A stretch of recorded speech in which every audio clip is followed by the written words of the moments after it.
نباید شکسته شود. کسی حق ندارد به اموال مردم دست درازی کند. به کسی تعرض و توهین نشود.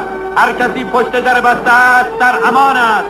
افراد خانه ابو سفیان در امان هستند و کسانی که در کعبه هستند در امانند.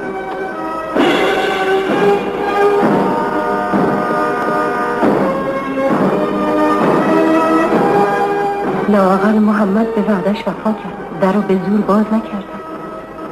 از قلب ها وارد میشه نه از دیوارها و این پیروزی جاودانه. میترسم برم بیرون. باید بریم. باید ظاهر بشیم هند.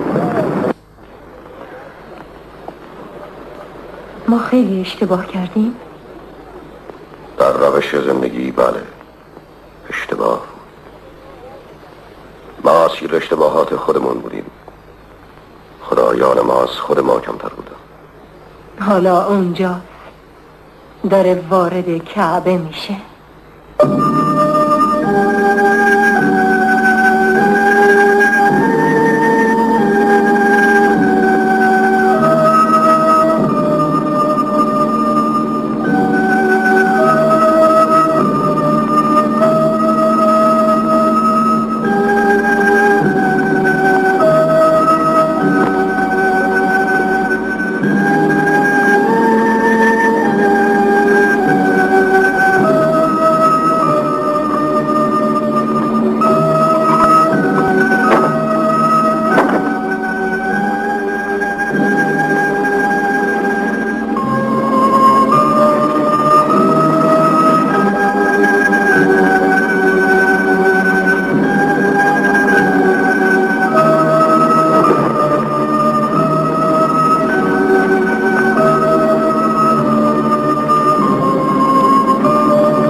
اجازه انتقام نداد. مکه را مکانی مقدس خواند. کسی نباید در اینجا خون بریزد یا درختی بیندازد یا موجودی را در مکه بیجان کند. به زودی تمامی عربستان روی به اسلام آوردند. نه فقط به پرستیدن خداوند یکتا، بلکه به قوانین جدید، آداب و تفکر اسلامی. پیامبر اکرم زنده مانده بود تا نتیجه کارش را ببینه، ولی حالا سنگینی مرگ را احساس می‌کرد. کاری بزرگ از رسالتش باقی مانده بود. مردم را گرد خود خواند و برای آخرین بار سخن گفت. پیام تسلیم شدنش به خداوند و انسانیت به بشر. تمام انسان‌ها خوب گوش کنید. شاید زمان زیادی در کنار شما نباشم. ضعفایی بین شما هستند. از آنچه میخورید به آنها هم بدهید. از لباس خود آنها را هم بپوشانید. به پیشگاه الهی خواهید رفت و میبایست جوابگوی اعمال خود باشید. آن عده که حضور دارند به آنها که غایب هستند بگویند شما همه فرزندان آدم هستید و بهترین شما آن کسی است که خدا شناستر است. به آنچه میگویم گوش فرادهید، دشمنی های خود را کنار گذارید. بدانید که هر مسلمانی با سایر مسلمانان برادر است و تمامی مسلمانان با هم برادر. ارزش مسلمانان به نژاد و قبیله آنها نیست. هرگز از برادر خود چیزی نگیرید مگر آنکه به رضایت بدهد. ظلم نکنید و ظلم را بر خود نپذیرید. ای امت من هم بشر هستم و شاید فرشته مرگ به سراغم آید و مرگ را به من ارزانی دارد. کتابی برای شما به جای میگذارم، کتاب آسمانی، قرآن که نور است و هدایت. قافله حجاج از مکه حرکت کرد. نزدیک جفه به قدیر خم رسیدند.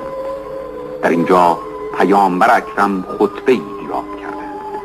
آغاز آن حمد خدا و بیان صفات کمال و قدرت باری تعالی و سپس خطاب به جمعیت فرمودند آگاه باشید که علی بن ابی طالب برادر من، وصی من، خلیفه من و امام است بعد از من. و در اینجا پیامبر آخرین آیات قرآن کریم را برای مردمش برخواند. پایان و اختتام کلام محمد نیست بلکه کلام خداوند است. من امروز حجت را بر شما تمام کردم و اسلام را برای شما به عنوان مذهب برگزیدم. پیامبر خدا روز 28 صفر سال 11 هجرت در سن 63 سالگی وفات نمود. بسیاری از پیروانش نتوانستند این واقعیت را بپذیرند. آیا پیامبر واقعا وفات یافت؟ لکن ابوبکر به مسجد رفت و گفت اگر کسی محمد را میپرستد باید بداند که او وفات یافته است و اگر کسی خداوند را میپرستد بداند که پروردگار زنده است و هرگز نمیمیرد.